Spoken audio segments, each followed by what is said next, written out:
Hello and welcome. You're tuned into the best in paranormal talk radio. This is Beyond the Darkness. A quick update for all of you interested. Tim is in the hospital. He was admitted a few days ago after violently being ill for two and a half days. We finally convinced him to go in and get taken a look at. The doctors have not figured out exactly what it is that has got a hold of him. They are keeping him under close observation. We will continue to update you as we go, most likely on our social media pages. However, to show you what a trooper he is, I am recording this episode. I will be sending it over to him. He will be producing it from his bed in the hospital and then uploading it to the site for all of you to listen. And he is watching his social media, so just continue to keep in touch with him there. It's time to get into the show. 2015, we had our guest on. Mike Clelland's book, The Messengers, was met with high praise. And in it, he explored the mysterious connection between owls, synchronicity, and UFO abduction. It was his firsthand experiences with these elusive events that have been the foundation for his research. The book is also a personal memoir and a journey of self-discovery. His new book, just released, is Stories from the Messengers, Owls, UFOs, and a Deeper Reality. Mike Clelland, our guest. Mike, thank you for joining us. My pleasure. Good to have you back with us. Now, for listeners that may not be familiar with your story, let's start at the beginning and then work our way into the new book. Did you have experiences with aliens, with abduction, with UFOs? Where does your story begin? My story begins, so I'm 55 years old right now, and the book was published 2 years ago, the first book, where I talked about more or less my own induction into this, I guess.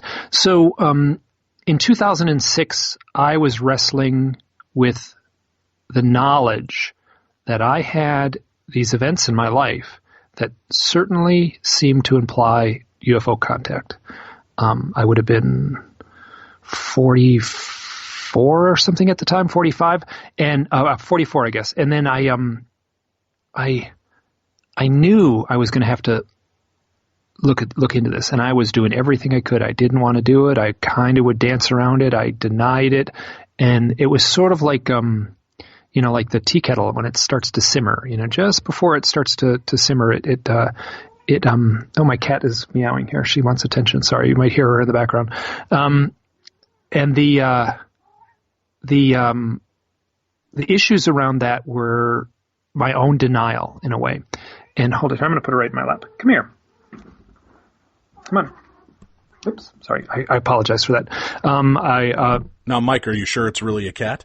I am quite sure it's really a cat. Good. She wants to bet. Yes. Yeah, so in 2006, I went camping for a couple days.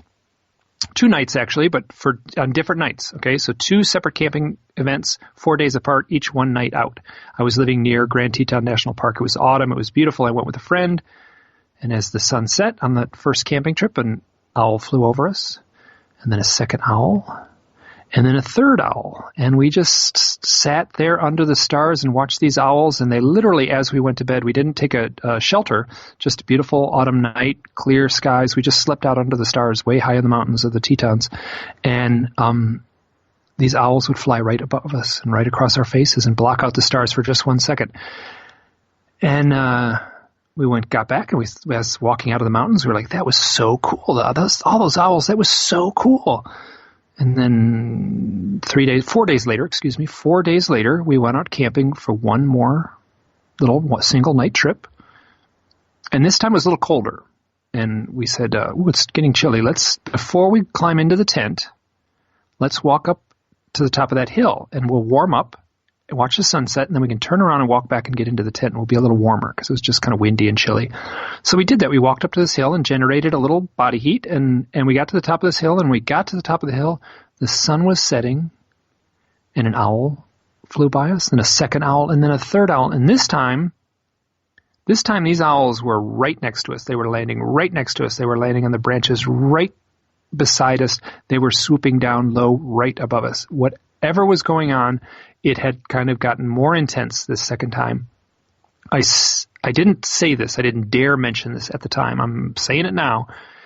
When those events happened, seeing those owls, which are real owls, they were little. They were just about, 11, 12 inches tall.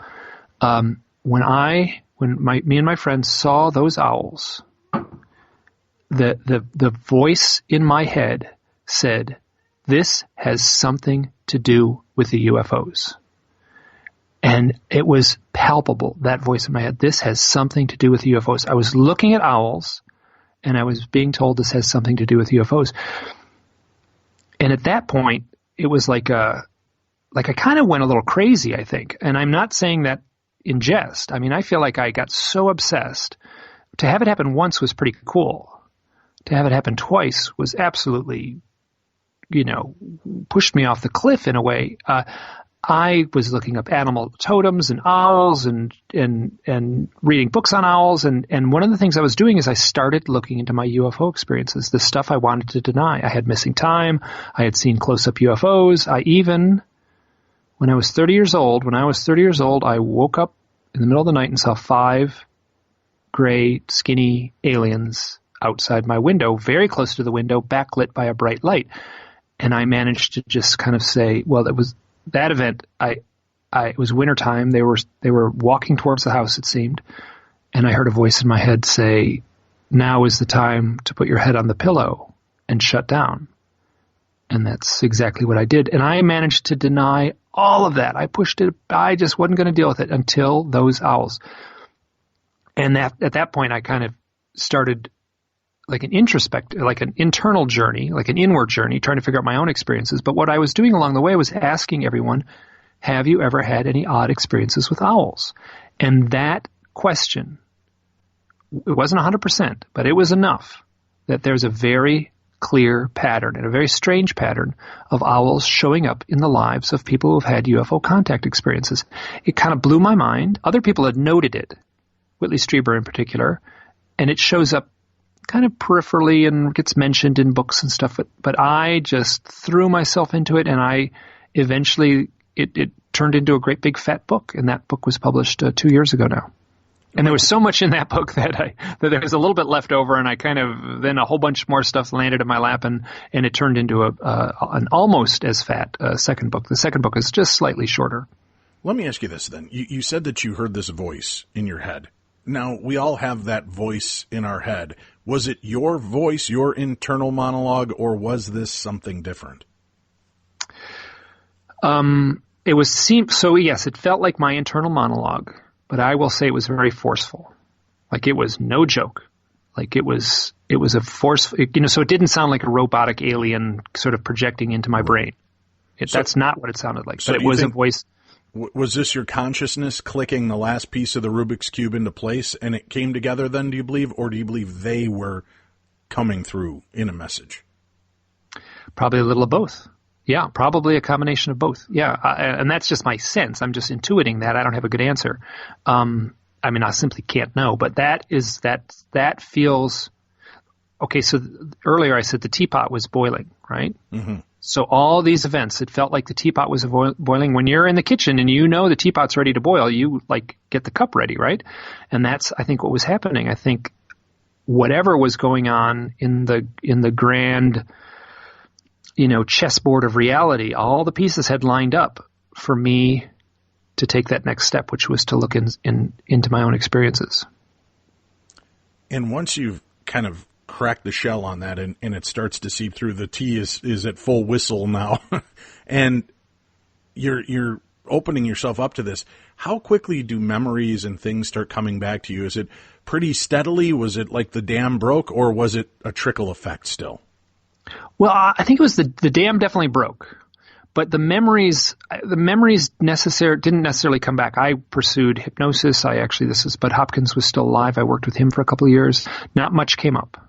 I worked with Leo Sprinkle and Barbara Lamb, and again, not much really emerged. That lovely buried memories, which I'm at the point now where I have to assume that there's something that happened behind the curtain.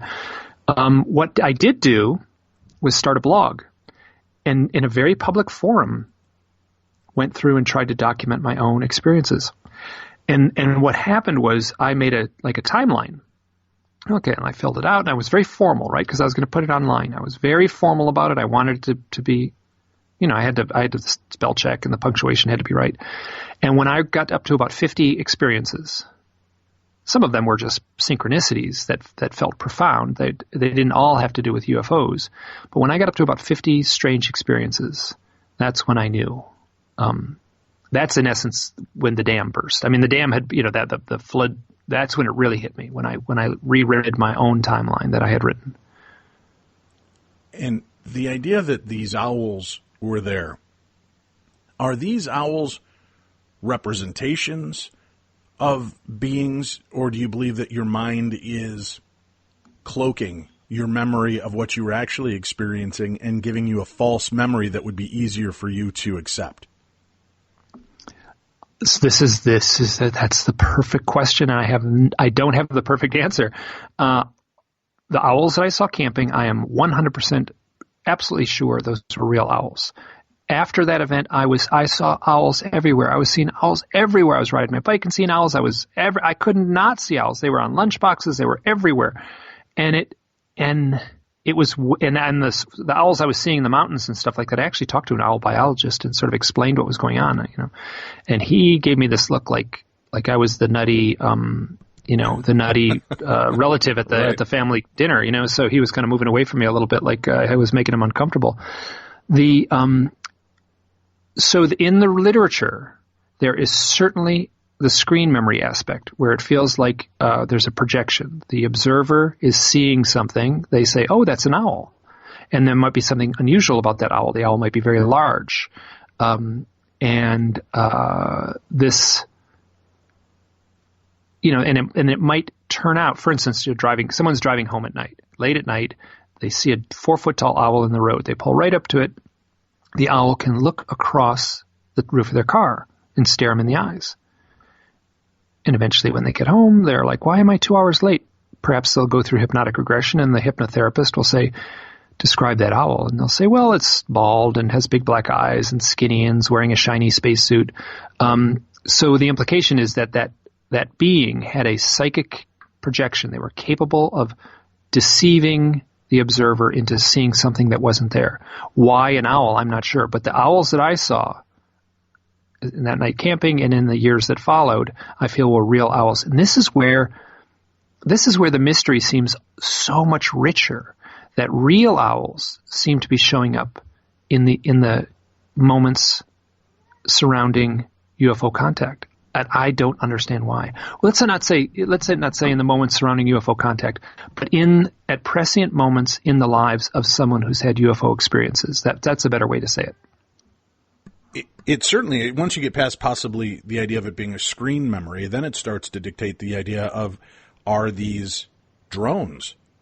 Are they something that the aliens can use to watch you and kind of follow what you're doing without it being something menacing and frightening as a light orb, as we hear some of these UFO and alien abductees have seen these white balls of light that seem to follow them and drop out of the sky, get dangerously close, and then zip back up. I wonder if this is more of either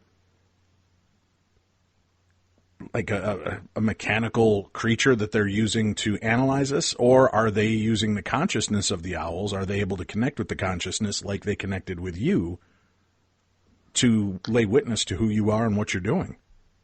That is a wonderful avenue of speculation, and I don't think we'll ever come to a real answer. But I will say, if you were going to pick the one animal on planet Earth to be a kind of what would you call like a living organic drone, right? You're in your spaceship, you're in your flying saucer, and you're at the little control board. You've got a joystick, and you can control the consciousness of this owl. This owl has stealth technology, right? It can fly in perfect silence. It has amazing night vision. So you have night vision, totally silent night vision. And if someone sees an owl in a tree branch, yes, it's unusual. You might take note of it, but it's not like seeing a flying saucer or a gray alien. It's acceptable, and it's not going to jolt the observer, out of their mind if they see a close-up sighting of a gray alien, let's say. So yes, that is a wonderful, amazing avenue of speculation where it's just so perfect. If they wanted to, and they also have amazing hearing, right? So if you parked an owl outside a window, they could totally hear the conversation inside. They could get great visuals, and they could do it in complete, with stealth technology. So yeah, perfect. It is. It's a fascinating aspect, especially, what we know and what we're still in kind of the infancy of with things like remote viewing. Exactly, yeah. I've often wondered, are we tapping into the consciousness of something at the site when we're remote viewing, like a biological camera, somebody else's eyes or somebody else's awareness that's giving us the details and the information? Because how else can you explain tactile sense and presence and feel? So they might be using animals. As I understand, it's not just owls. Deer have also been associated with this phenomenon. Raccoons and clowns, and Jesus actually shows up. Clowns? Clowns is very common. That's what? When everyone says, "Oh, I have a fear of clowns." Every UFO abduction researcher kind of like, you can tell the wheels are spinning in their head, like, "Uh-oh, what happened?" So clowns show up, yeah. Now that's new to me. Firemen and as I said, Jesus. People have a lot of experience. This shows up in the literature. They'll wake up in the middle of the night and Jesus will be standing by their bed. So it turns out not to be Jesus but it's talk about an archetypal image, right? I mean, you think that the owl has a mythological lore. That's so they're aiming high in what they're using. So now, in your case, you came into contact with these owls in rural settings, right? Are there people that had UFO encounters that live in a more suburban or urban setting that continue to see owls in places where they just don't normally seem to be? Well, that's difficult because, there's no problem with owls being in, like, the heart of New York City. In fact, that would be a perfect place for an owl, right? Right, but we can agree that it's probably going to stand out, or you're going to, the wooded areas, the kind of sprawling outdoors is a much better place to see it than you would normally notice, especially with all of the activities, lights, horns, sounds going on in the city. I just am curious if there's been many reports of them in these more populated settings. Sure. I have a report from a woman. She was leaving a shopping mall in suburban Phoenix, full daylight, and there was an owl, a great big tall owl, on a lamp right outside the shopping mall, looking down at her. And she looked up at it, and she had a telepathic message. She was looking at the owl. She had a telepathic message, and it said, "You are not who you seem to be." And this was right during a time of heavy UFO contact. So it's of course, people report them full daylight out in the middle of urban settings, at the gas station, at the shopping mall, at the grocery store. Yeah. Why did they get the impressions? Okay, again, owls we can kind of associate, and I know that the movie The Fourth Kind, which really kind of got into the psyche of a lot of people until it was released that it was a mockumentary film, not so much based on a real story, but they really seem to play up the owl angle. I had never heard that until that point, and now everybody seems to associate owls with alien contact. Does this predate that movie in consciousness? Does it, what can you give us some background on that? Well, that movie came right at about the time I started my blog and right about the time that I was looking into this owl stuff. So, and that, as you said, that movie is a fictional thing, and I'm all for a publicity stunt, right? You're going to do a, scary horror movie and right on for, I got no problem with them, trying to, pull one over on the audience. I think that's commendable in the realm of, horror films. But they obviously, what the scriptwriters did is obviously got a handful of UFO abduction books and put them on their table and use them when fleshing out the script. And I'm certain that they had Whitley Strieber's Communion on the table during that process, as well as a few other ones. Many of them mention owls. For instance, John Mack's Abduction, which came out in the mid-90s, a decade ahead, over a decade before the movie The Fourth Kind. That book certainly mentions owls, though it doesn't go into depth. But Whitley Strieber's books do. There's a handful. I think the second book called Breakthrough certainly explored owls even more. So, I didn't discover this trend. I just simply, got super obsessed with it and managed to put a big fat book out about it rather than just a paragraph in another book. So my sense is, yes, that stuff from the fourth kind traces right back to Whitley Strieber's Communion, where he, in the very opening pages, I think it was the Christmas Day of 1985, and he that's when he had the event that we all now call UFO abduction. But he never says that in the book, never uses that vocabulary word. But he woke up, and the next morning, his thought was that an owl was in the house, and he couldn't shake that feeling. And then he said it couldn't have been in the house because all the windows were closed, so it must have been on this windowsill. And him and his wife went to the windowsill, and it was wintertime in upstate New York, and there had been snow a few days earlier, so if there had been an owl on that windowsill, there would have been footprints or some disturbance in the snow on the window ledge and then the roof below that, and there was nothing. And he said that the lack of those footprints, not seeing any evidence of an owl where he remembers clearly seeing an owl, was like there's a term used sort of, it's called confirmation anxiety. You know, that frightened him when he couldn't find owl tracks. Now, if they're using this as a screen memory, which is supplanting our actual memory with something that's maybe makes it easier for us to accept, maybe we won't blow the whistle on them, why do you think there is this leak through intelligence that seems to be telling us different? It seems counterproductive, right? If they're trying to block it, why are they allowing telecommunication through the brain? Telekinetic communication, that seems weird. I mean, are they doing it on purpose? My sense is that they must be, either they're making mistakes or they have an agenda. I mean, like if you wanted to, if you were a spy and you wanted to lead the Russians astray, right? You wanted to leave, and you would plant information in a place where it would appear to be leaking on its own, as opposed to purposefully leaking. And this is the same thing here with this. I suspect that these entities have some sort of agenda where they are allowing this stuff to seep through. So here's a story. So this woman, this is in the first book. She's a friend of mine. She's told me the story. I've sat with her as she shared the story with me. She's had a lifetime of UFO contact, and she had even as a young girl, and she knew, and she had no one to talk to. It was a terribly distressing experience and time for her life. But it always happened at night. And she was working at a girls' camp in the Pacific Northwest. So she was literally walking on a little path between some buildings, right? So she walked between some buildings, and then she could hear the girls playing, and she walks on a path through the woods, and she's going towards some other buildings. And she's just in the woods for a few, not too far. And she comes around a corner, and there next to the path is a gray alien. Full daylight, full sunshine. She said that the sunshine was shining off its gray-white head like a plastic football helmet.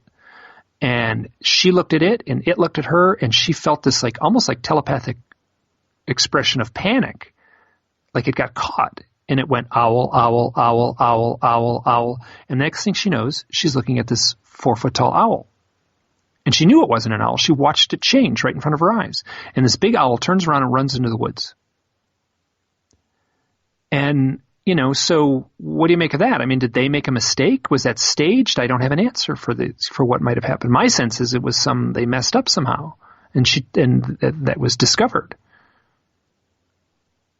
That's weird, right? I mean, that glitch kind of owl. Yeah, isn't that creepy? Yeah. Oh, crap, we better hypnotize this one. She just saw us for what we are. Yeah, and I have another story where someone, this is not owls, but it's a similar thing, where a woman who had been having UFO experiences was in her house, and there was a bright light outside, nighttime. She opened her front door, stood on her front porch, and looked around. There was nothing. Then she looked right next to the porch, right next to her, and there were 3 skinny gray aliens standing right next to the porch. And they looked at her, and she looked at them, and she watched them turn into deer. And these deer walked backwards. 3 deer walked backwards in a really odd, halting gait. They walked backwards around the corner of the house. Oh, yeah, that's weird enough. I don't know. Do deer even walk backwards? Is that a well? They started out as gray aliens, yeah. So they don't. I mean, obviously, I don't know. I have no idea. I mean, obviously, the implication is that they got busted, right? Oops, we're busted. Like let's push the button fast. We got to hypnotize this one. Now you understand too the insanity of what this sounds like, right? Like their idea, they're intelligent enough to come from wherever they've come from, to get into our homes, and then they think, oh, we got caught, let's turn into deer. They don't have a concept of the fact deer don't belong in our home. Maybe, well, it was out in the front yard. Yeah, front yard, okay. Right, all right, okay, that's good. I thought you'd said. I have another story where someone had the same thing happen in turned into a 4-foot tall cat. Like that was supposed to be a little less scary. Does she talk to, do any of these people attempt to speak to them before they back away, or are you almost lulled into this silent hypnotic trance? I don't have anything in my files and off the top of my head that I can remember where people have tried to speak. So I've had people who've spoken to owls. And there's one woman, this is a great story. This is a psychic. This woman is very spiritual. This woman has had UFO experiences. And she went on a hike and she just knew today was the day. Today is the day I'm going to see an alien. She went on the hike knowing full well I am going to see an alien. And she's on the hike and she's on the trail, and then she's kind of has this feel like I'm supposed to step off the trail. So she steps off the trail and pushes her way through the woods. And there's like a little clearing with a little kind of gully there, and it's like, sit on this rock. So she sits on the rock, and it's like a little to the left. Oh, no, not that far. A little back. Okay, yeah, right there. And that's the sense she gets.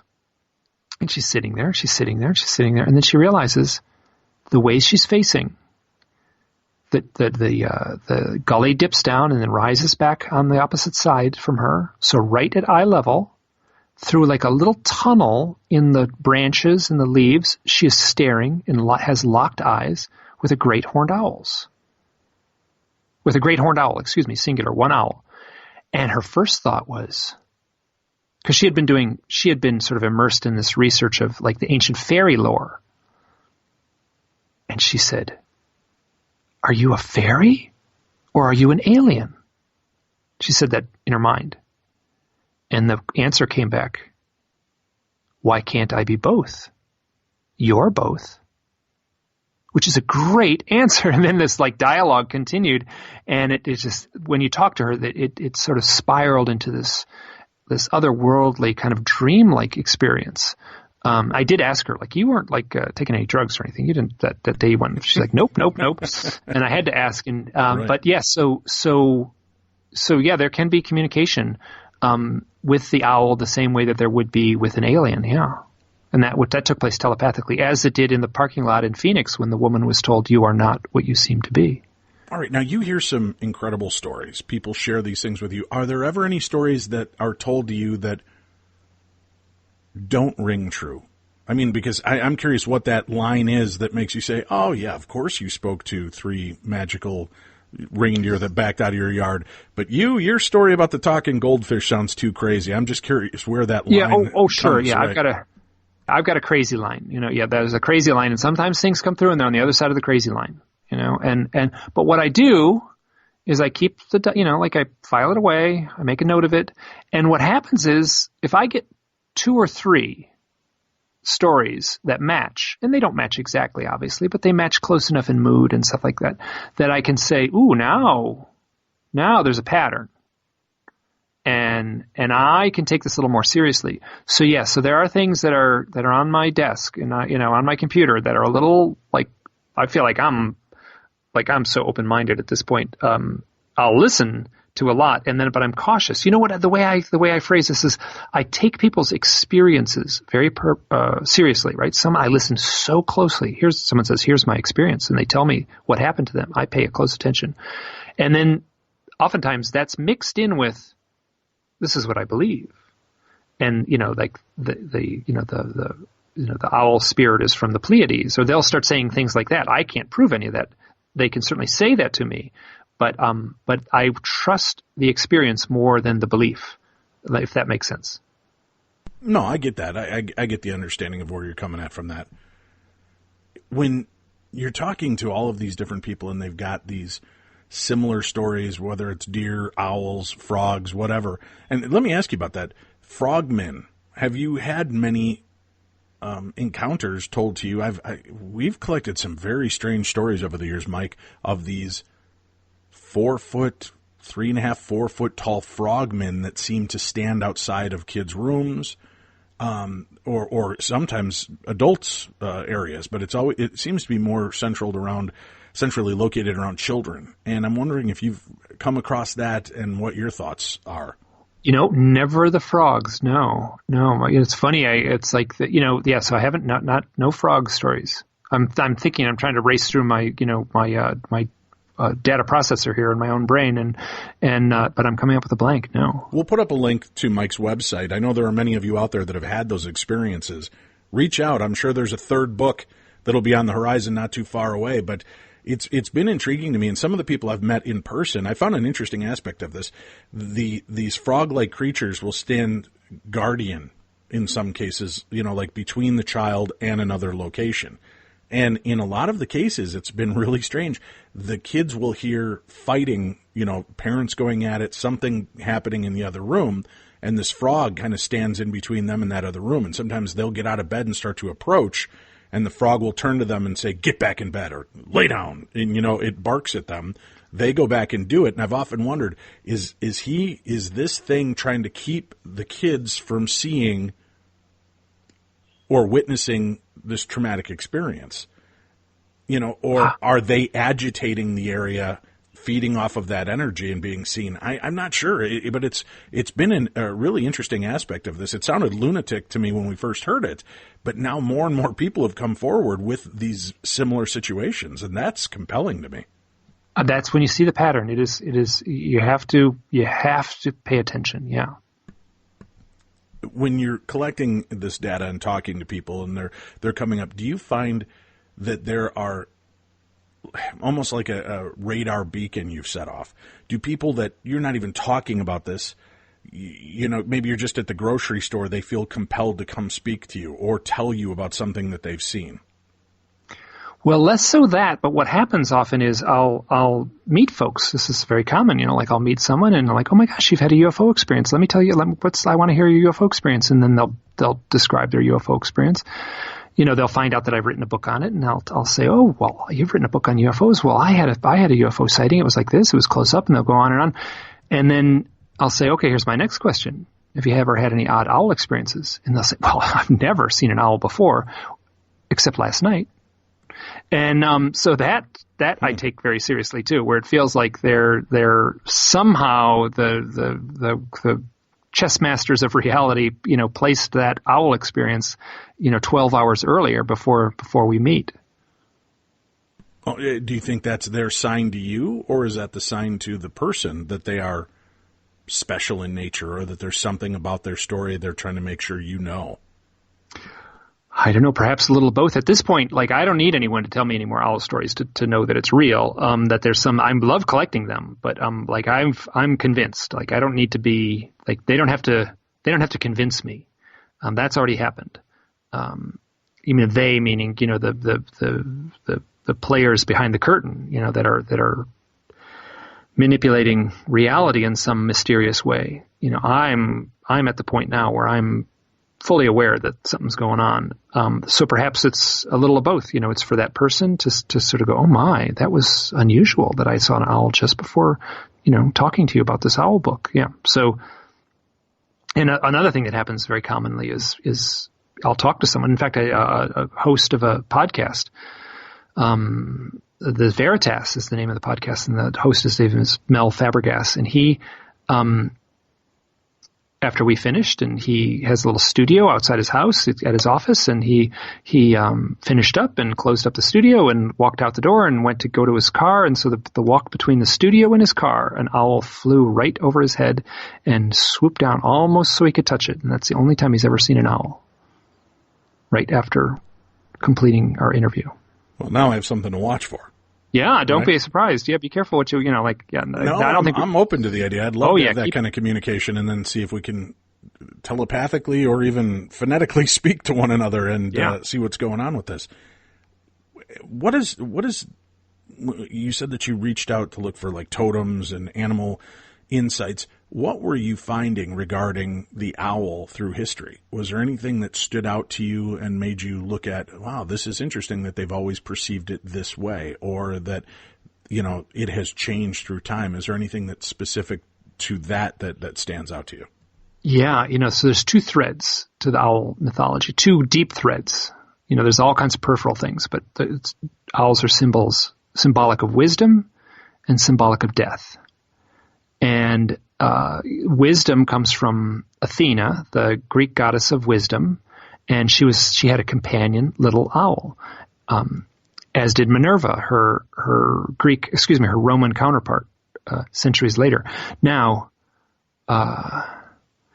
the owl can fly into the darkness, right? They have the ability, which must have seemed magical to ancient man. Right now, we know about science, and we can say, they have special, light sensing receptors within their retina of their eye. But for ancient man, that would have been absolutely magical. The owl can fly into the darkness. That very quickly, in all the world's mythologies, turns into they can fly into other realms. So the owl travels to other realms. The owl travels to other dimensions. All right, we'll take a quick break. We'll return. We've got more to speak with our guest, Mike Clelland, here on Beyond the Darkness.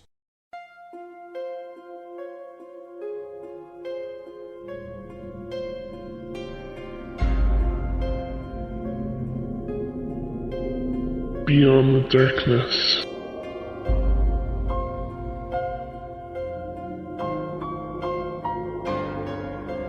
We're back. This is the best in paranormal talk radio. Beyond the Darkness is on the air. Stories from the messengers, owls, UFOs, and a deeper reality. We'll have a copy up to Mike's book. You can check it out at darknessradio.com. Click on our Killer Deals link. It'll take you directly into our Amazon page where we've collected all of the best of the books from the authors you hear featured on our show. Plus, there's other great items that are available and up for sale. So go check it out for yourself. darknessradio.com. Click on the Killer Deals tab. Stories from the messengers. Mike Clelland, our guest. Yeah, you wove a beautiful narrative for the idea of these owls and how history might look at them and the abilities that they may have to kind of traverse this world and the others, in between dimensions, realities, whatever it may be. So I can see why there's definitely this magical sense to these creatures of all of the ones that people seem to associate with the alien activity. What were the surprises for you, Mike, in the second book? Were there things that set you back or made you have to re-examine things that you had maybe talked about or experienced in the first book? Well, the second book is a collection of stories. It's 19 chapters. Each chapter is a singular story. A few of them are paired together because they're similar, but for the most part, it's 19 separate short stories. And they're all based on real experiences. I've worked closely with every single person and tried to tell their story as accurately as possible. That's a lot of work to do that because it's a back and forth phone calls and emails. But I feel strongly that the stories presented in this book are accurate to the way the people experienced them. Now, what happened in the first book is I was trying to make a point, right? I would try to make a point and I would use a real experience, whether out of the literature, but most often a story that someone had shared with me. I'm sure you've run into this. You talk to people and their stories just go on and on and on and on. And it's like this novel, like floating out there waiting to be written. But then I am forced, because of the constraints of trying to make my point, it's 3 or 4 sentences get put in the book of their experience. And it broke my heart to do that. So I really felt a need, like I needed to tell these more complex stories that have this kind of, I called it like looping logic or illogic in a way. They some ways they don't make sense. The first book, when I started the first book and the process of it, I was pretty shaky. Like I was not a calm person. And I feel like I'm a much calmer person now after having completed the first book. So I stepped into the second book with that as my headspace. Like I had worked through my demons, I guess, in the first book. But what I was doing with the second book is I heard my own voice parroted back to me in these other people's experiences. They were in the midst of wrestling with their demons. And so that surprised me. Also, what happened was, some people were like, well, I just don't know. I don't think I had a UFO experience. Like I'm not an abductee. And then we would go through and we would write the essay, and you get the essay up to about 20 pages. You can get a lot of information in there. And what would happen is these people would go through the transformation, like the act of, it's a creative process, right? I'm writing, it's an art, let's say, and I'm trying to make it readable and entertaining, and I'm working with these folks, and at the same time I'm trying to make it credible and complete. And folks were going through that process. Not everyone, obviously, in the book process, but many, started their work with me in over a year. So we went back and forth for a long time on some of these stories, or 2 years. Some folks, over those years, they stepped out of a place of not believing their own reality or their own experiences to a new belief and a new understanding, or let's almost say like a new confusion, because it gets more confusing in a way when you're confronted with these things. So I saw myself in the people we were working with. So that surprised me. Now, if you don't mind, we talked about some of your experiences, and I know we've touched on some of the stories that you cover in this book. You seem very passive about it, in the sense that there doesn't seem to be a sense of concern or worry, to your tone at least, regarding these kind of experiences. Are there any dangers in dealing with these characters that you've come across yet, or is that something that's kind of out of your understanding?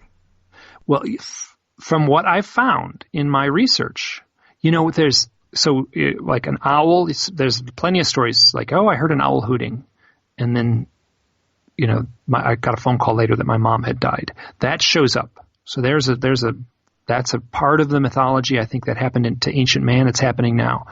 That almost sounds like the Ireland myth too, right? Or Scotland myth with the banshee, because the scream from an owl can be terrifying. Yeah. And in some cases, people said if you heard the owl, that meant somebody you knew close to you was going to die. So that almost fits into that kind of territory of legend and lore as well. Absolutely. It's in Shakespeare. There's points in Shakespeare where I think it's in Julius Caesar where an owl, hoots, and then there's a death that night. So, and they all know it. They all point it out like, ooh. So I'm saying, from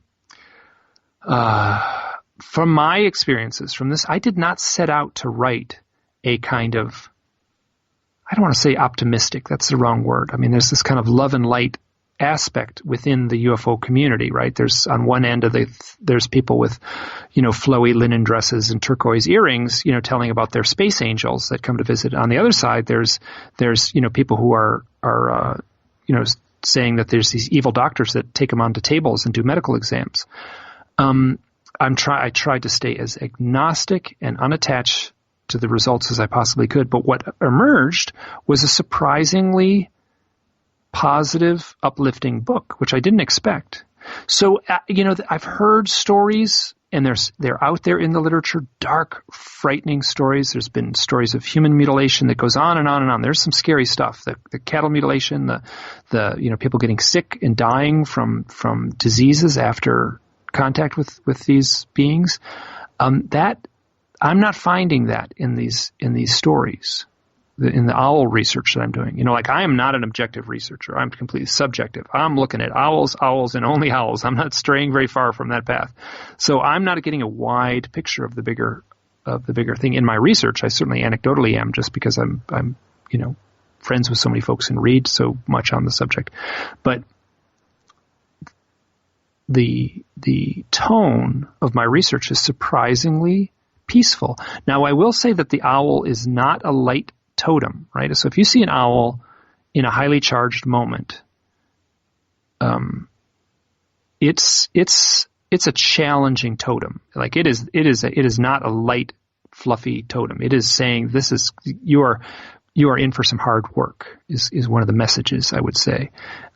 Something challenging, that doesn't make it bad, but something challenging has presented itself. And trying to make sense of UFO contact, I would say, is extremely challenging. And so that doesn't make it bad, but it certainly feels like, I mean, it's not an easy thing. All right. Now, if you don't mind, with the time we have left, I'd love to hear some more of the stories that you were able to highlight in this book. Some of the ones that really jumped out at you. And have there been any kind of strange comical misadventures with these beings at all that you're aware of? Let me just go to the table of contents here of the book here. The book actually is just barely out in paper, so I don't have them. In fact, my thought was that it's supposed to arrive today, the box of paper books. I haven't seen the paper books yet. There's some very, not so much comical. I wouldn't say, well, a little bit, I guess. So one woman who had an owl experience, she had a night with what feels like UFO contact. There's no flying saucers. She had seen flying saucers leading up to that, but this night is just fraught with strange events and strange behaviors on her part too. And the next morning she wakes up and there's a great big owl. She's at her sister's house. She's a great big owl outside the window staring at her and her sister. And they're like, do you see that owl? I'm like, yeah, it's I didn't know they could get that big. And it eventually flies off. She had then a follow-up experience after that, in the months after that, where she had a Kundalini awakening. And she said she would get up in the morning, and each morning, 3 mornings in a row, she had a tingling in her spine. And each time it got more intense.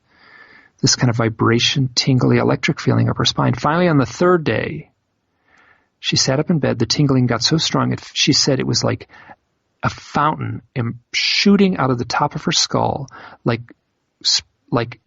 liquid sunshine, and everything became translucent at the same time that black tar was dripping down her face. And then she was like, she didn't understand what was happening. And she told me the story. She sounded so frightened just retelling. She said, I did not understand what was happening. I was so scared. It eventually just it was some sort of psychic experience. There was no tar. Her name is Brenda. There's a fellow in the first book named Brendan who had all kinds of owl experiences, very powerful owl experiences in Ireland and France. He lives in Ireland now. He wrote a book about a Kundalini awakening. And so I was like, shoot, this is like the thing. You said, what do you make of this? Is this too much? I'm like, she tells me this story, like, I don't know what to make of it. So I sent it to this guy, Brendan. And so they're emailing me back and forth. Both Brenda and Brendan are emailing. They're the same name. You put those side by side in your email inbox, and I'm like, wait a minute. And Brendan is replying. I got 2 people with this. That's the only 2 people with those names on my whole email log.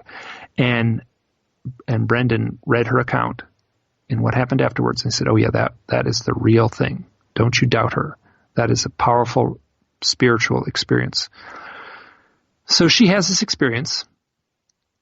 And then she's working at a Renaissance fair, and she's kind of saying like, oh, here's this crazy stuff that's been happening in my life with UFOs and this owl and this Kundalini awakening. And this guy comes up to her with a white rose, overhears the conversation. And it's kind of these gypsy musicians. And he gives her a white rose and says, I want you to come with me, come travel with me. And she does. She says, and it's funny because she said, I ran away with the gypsies. Like I really did it. And it was the most magical chapter of my life. So she's visiting, so she's like going from this Renaissance fair to Renaissance fair to Renaissance fair around the country. And she's with her boyfriend at the time is a musician, and he's playing at these fairs and these old traditional instruments. And there's kind of they stay with friends at each of these spots. So they're staying with some friends, and her boyfriend is with another friend, and they're outside, and she's with the people who own the house, and she's drinking coffee, and and the husband is watching the football game, and she's drinking coffee with the wife. And then they come back in the room, and the one guy's carrying a sword. Her boyfriend's friend is carrying a big sword. And I had to interrupt him, like, wait, where do you get a sword? And she kind of said, well, when you're doing a Renaissance fairs and stuff like that, it's the kind of things you have laying around is big swords. And I'm like, okay, fair enough. And so he starts on this speech, and she says he was very shy and very soft-spoken when they initially met. And all of a sudden, she says it's like James Earl Jones reciting Shakespeare. He says, and now I have come to tell you the story of the white buffalo. And he goes on and tells this mythic parable. And it just gets, it's like now the white buffalo is the time for the white buffalo. And he takes the sword and he points it right at Brenda and said, and now the sword is twice as sharp and double-edged. And during all this, she's like looking around the room and everyone's kind of blankly staring and he's giving the speech and no one's really paying attention. She looks at the TV. It had been the football game. She looks at the TV and it's their own room. It's their own room, the room that they're in. She's like watching live footage of her own room. She's seeing herself in the room on the TV. So the speech concludes, now the sword is double-edged and twice as sharp. And he sets the sword down, sits down and just kind of sits blankly and stares at the floor. And the wife says, oh, it's late. I'm going to bed. And the husband says, yep, I got to work in the morning. And everyone goes to bed.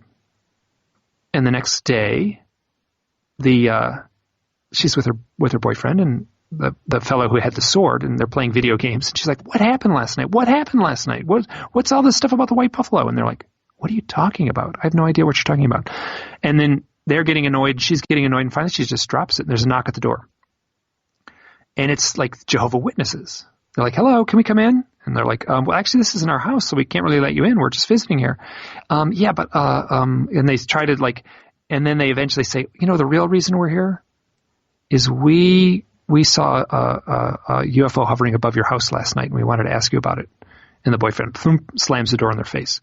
And he had no knowledge of it. The woman Brenda had no knowledge of any kind of UFO, but and then, so now what do you make of this experience? What does this mean? This is the kind of stuff that's showing up in my research.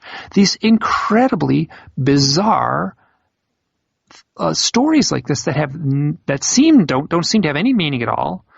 So some of these stories, I tell a long story and it's kind of tough because I can't wrap it up in a nice little bow. They all end up a little bit open-ended. I love the fact that, there's somebody like you out there that are taking these stories. They're just giving people the chance to share and get it. I mean, did people feel cathartic, like there's been this weight lifted off their shoulder when they're able to talk to you and share these stories and know that you're putting them out there for others to read? The answer would be yes, with a great big exclamation point. Yes, yes, yes. And then it goes one step further, because not only do I do that, I take the writing process very seriously. I worked with an editor. Her name is Suzanne Chancellor. I owe great amount to her for the hard work she did trying to put this book together. So yes, so not only do they share their story is then presented in a way that treats it seriously. And I think, I know, I don't have to think. These folks are grateful that I've gone to the trouble to tell their stories. And that's an amazing feeling for me. Has reading the book opened up the memories for people that didn't even realize they had them? Has that been kind of an awakening for some of your readers? Oh, yes. So, because I touch on these odd, strange details. And the owl is just the tip of it. But what I'm getting is, I get one email a day with a good owl story. I get some other ones that are like, hey, you should see this cute, owl video on YouTube, and those don't count. But the ones I get a good, powerful owl story about once a day, maybe a little less than that. Most days of the week, I get a good owl story. That totals up to a lot. You do that for 6 years. I don't know what to, I'm flooded. I can't unbury myself from the data here. And people are saying, like, I never knew there was a relationship between owls and UFOs. And here's my story. One person's told me a story. This is just recently. I want to be careful because this person hasn't really given me the permission to share this, but I'll do it in a way that saw a UFO, out in the backyard, felt urged to go in the backyard, looked up, saw a UFO, like a strange light in the sky, moving in a zigzag pattern, seemed very close, seemed low, didn't seem very much higher than the treetops. Went into the house afterwards, wrote about it, wrote it in like kind of a, report or a diary entry. And then a few days later, it was like, oh, wait a minute, I didn't see a UFO. That was an owl. Why would I think I saw a UFO? No. And clearly the memory is of an owl flying he's got the memory now of standing on his back porch, looking up in the sky, seeing an owl. He goes and looks at the essay that he wrote. And he wrote about a strange, bright light flying at the treetop levels.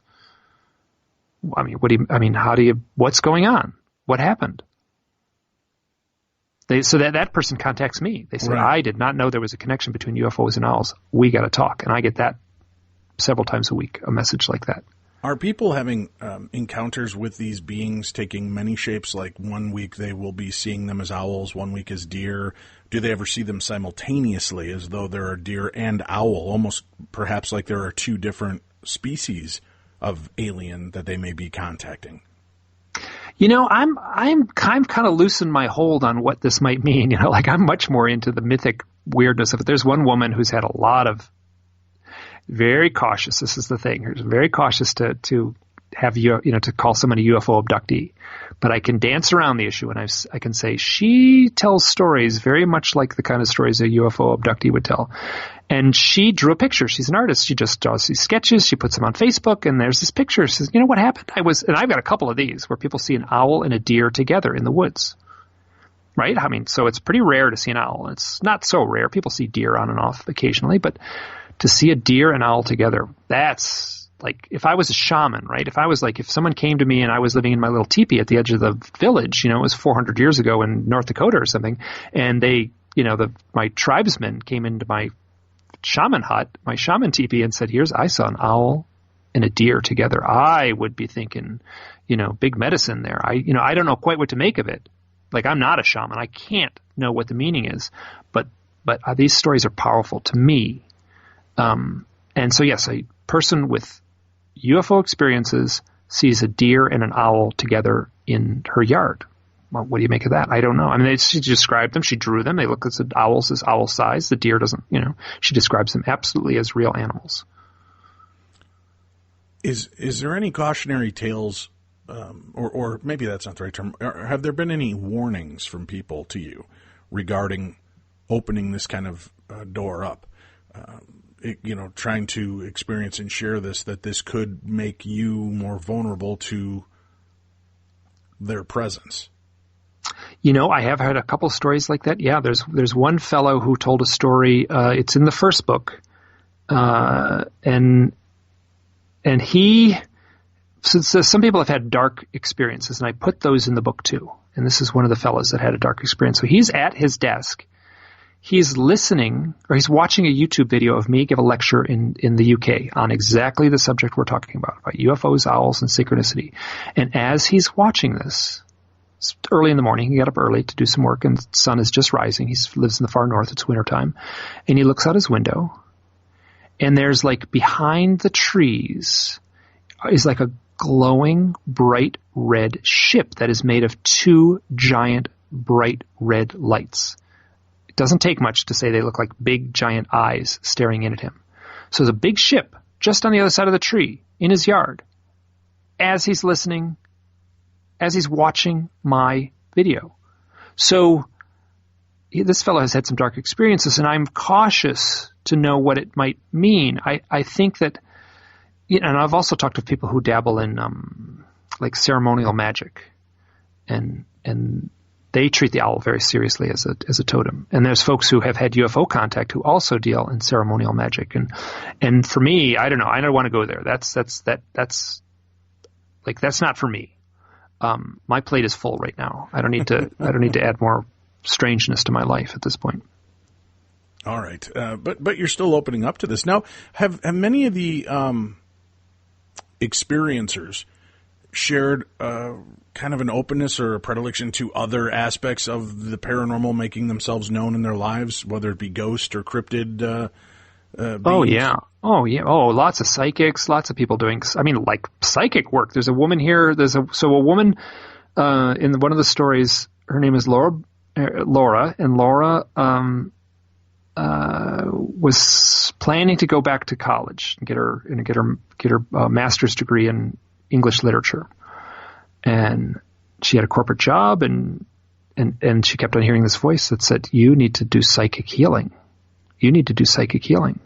She says, I'm going back to college. I'm going to be an English professor at a college someday.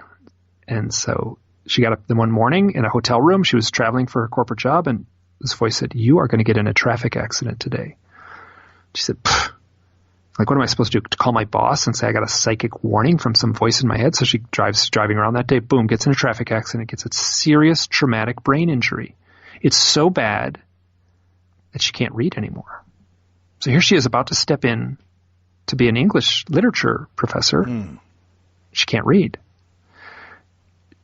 During the recuperation, she was at her parents' house, and I looked up a lot about traumatic brain injuries, and one of the things is just noises, lights, sounds. It can be very irritating. Fluorescent light was intolerable for her, and so she would sit on the porch every morning, just trying to keep it together, and this owl would sit on the branch in the yard near her, and her parents were off at work, and they should spend the whole day with this owl, recuperating. And one day and then on Saturday, she's sitting with her mom. Her mom collected owls. She's like, Laura, that's an owl. She said, yeah, it's here every day. He's like, why didn't you tell me? She was like, I didn't know if it was real. So this woman, Laura, went on to become a psychic healer. That's her job. She's an intuitive psychic healer, and she does Reiki, and so this is a very clear pattern in the second book. It's not 100% of the people, but the majority of the people in the second book are somehow doing healing work. One of them's a nurse, straight up, healing work that we can all wrap our minds around. Other ones are doing mediumship work, psychic work, Reiki work, hands-on healing.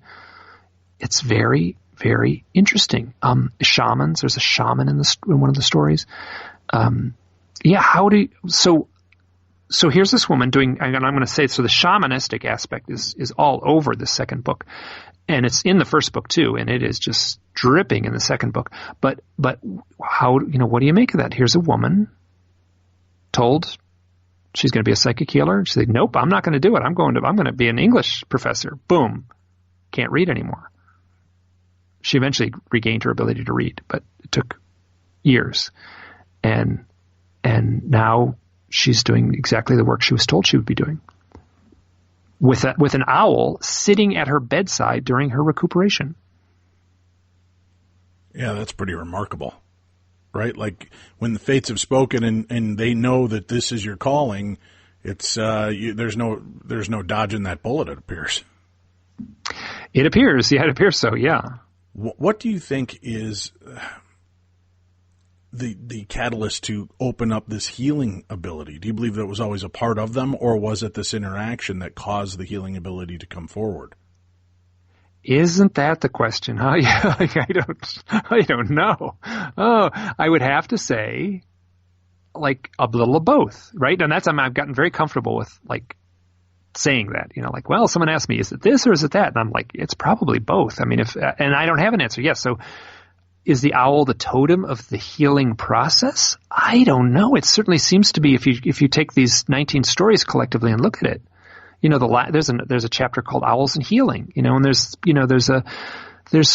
story after story about, people gaining what would seem to be, by our Western standards, magical abilities. By more traditional standards, like the standard of a native tribesman, this is part of their reality, the shamanistic abilities. So yeah, I can't answer that one, but it's all over this book. Why do you feel this call to share this information and get this out there? Do you believe that they are telling you to do this, or is this something that's coming from your own wanted need and desire to understand it? Again, I think it's both. I think I was confronted. Like, I didn't pick this, right? I did not pick this path. Like, it was thrust upon me. I saw those owls, those 3 owls, 4 days apart in the mountains of Wyoming, and my life took a radical turn, and this has become my passion, my reason to be, my life's mission. And it has, I'm very cautious to say that the book is channeled. That is incorrect. These 2 books, they were the first book. The second book was hard work. The first book seemed to write itself through magical means, and I am not exaggerating. I had to push every key on the keyboard to make it happen, but it wrote itself in this magical way. It took years, But yes, that was a great question. And part of it was my own passion that was thrust upon me. And then part of it seemed to be orchestrated. I would be working on a chapter and I was like, this chapter is incomplete. I just need something for this chapter. And then bing, the email would come in and I would say, that's the perfect story. And I would, contact that person and hear more about their story and plug it in and the chapter would be complete. That happened over and over and over again in one form or another during the production of the first book, less so the second book. Mike Clelland, our guest. I know we're coming close to the end of the show here. Let's hear a couple more of your favorite stories from the new book. And again, we have a link up. If you go to darknessradio.com and click on the Killer Deals link, you'll find a link to this book, and you'll be able to find any of his other works and books as well from our other guests that we feature here on the show. All right, Mike, what are a couple more of your favorite stories before we wrap it up for the day? I know it's always hard to. It's like which is your favorite child? I should have there's some that I can tell very well, and there's some that I tell too much, I think. So so after a UFO conference, okay, a bunch of UFO experiencers went and spent the weekend at a house in upstate Maine, up north of Portland, Maine. So up in classic New England little cabin. You walk down the road a little bit. There's a beautiful, beautiful lake. So a bunch of people were there. Stephen Bassett was there also, just as far as like one of the celebrities in the UFO field. And there was that night, people sat around the fire and they said, let's go manifest a UFO. So they went down to the lake, and it was funny because there was a lot of ladies. And ladies they were all very groovy and kind of new agey, and they had their little manifestation rituals. That was very Greg Brady of you. They were all very groovy. And well, that was kind of I had to be. They were, right. But they were groovy. They were totally being. They were talking about their manifesting, white light energy, and so it did get kind of groovy. And I was almost a little uncomfortable, and I was kind of like there was so much energy of just like yes, let's make it. And they were all pointing to the same spot in the sky. So I said, I think I need to back out. I just felt like it was too much for me. So I kind of walked away, and as I was walking away, everyone went, whoa! And I turned around and ran back, and I go, what happened? And they said, right where we had been pointing, there was a big, giant, bright light. It flashed, and they all described it the same thing. They said it was almost like an old-fashioned flash bulb that went whoosh, right where they were pointing, like a super slow rise to brightness and then shrinking back down. And then there's two friends of mine, Pam and Carol. They were there, and this is about 1 a.m. by the time everyone's done. So they go back down at about 2 a.m, back down to the lake. This is autumn, right? It's September. It's cold. It's far north. It's nighttime, and this lake is damp, and it's hard. It's not the place you want to hang out, right? It's cold and damp, but it's a beautiful moonlight, and there's this fog rising off the lake. It's so cool. It was amazing, perfect scene. So there's Pam and Carol are sitting there all alone. And then they look at their watch, and they're like, what? What? It's 4:30 in the morning. We came down here at 2. What happened? And they're like, there's no way did that much time pass. Because it's not the kind of place where you can hang out, right? And so somehow 2.5 hours had passed. And they're scared. They both know exactly what this implies. So they run back, and what had happened was there was no room in the house, so people are camped in tents around the house. So Carol and Pam climb into their tent. They're sharing a tent together. It's kind of packed in with these other tents. So a bunch of people are all in this it's like kind of hilly there, so there's only one flat spot where you can put a bunch of tents, and they're all crammed together. And they say, I think Carol says, listen, let's ask the owl if we had a real experience tonight. Right as she said that, hoot, hoot, hoot, there's hooting off in the distance.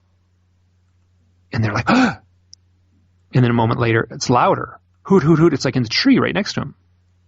And then again, the third time, it is so loud that it's like frighteningly loud, and tree branches are falling on top of their tent.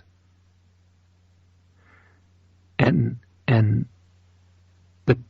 the next morning, I heard the story, and the people in the tent next to him said, yeah, I heard it too. A bunch of people heard the owls and said, yeah, it was loud. There's a friend of mine, his name is Jack. And we had been talking that weekend, and he was just kind of sitting in a lawn chair drinking a beer going like, oh my gosh, I am turning into my father. And he's just like, I sound like my father. I'm walking like my father. I mean, I just feel like I'm turning into him. I can really feel his presence here. His father had died a few years earlier on April 20th.